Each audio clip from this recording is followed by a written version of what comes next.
အားလုံးပဲမင်္ဂလာပါပဲပြားနဲ့လေးချက်ပြမှာပဲဖြစ်ပါတယ်ပဲပြားလေးတွေကိုအတုံးလေးတွေလိထားပါမယ်ခရမ်းညင်လေးကိုလည်းပပလေးတွေလိထားပေးပါမယ်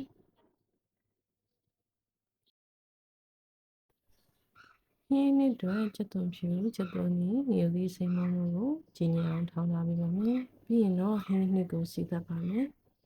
အထက်ကချက်သွန်နီလေးတွေညွှန်းလာတဲ့သူကိုစီပပူးထဲမှာမှုပေးပါမယ်ခရမ်းချင်လေးထည့်ပါမယ်ရှင်ခရမ်းညင်လေးတွေကိုလည်းနွားလာအောင်အနှစ်ကလေးဖြစ်လာအောင်ဝေထားပေးပါမယ်ပြီးရင်တော့စားချိုးမုံလိုကိုထည့်ပြီးအနှစ်ကလေးကိုဆက်ချနေပါမယ်ရှင်အနှစ်ရလာပြီဆိုရင်တော့ကြွားထားတဲ့ပဲပြားလေးကိုချိန်လိုက်ပါမယ်ပြီးရင်တော့ရေလေးတည့်ပြီးတော့နူလာတဲ့ထီကိုတည်ထားပြီးတော့နောက်ဆုံးမှာငရုတ်သီးလေးအုပ်လိုက်မယ်ဆိုလို့ရှိရင်တော့အရင်ကစားကောင်းတယ်သမီးမှာထည့်ယူရတယ်ပဲပြားနှစ်ကလေးရပါပြီရှင်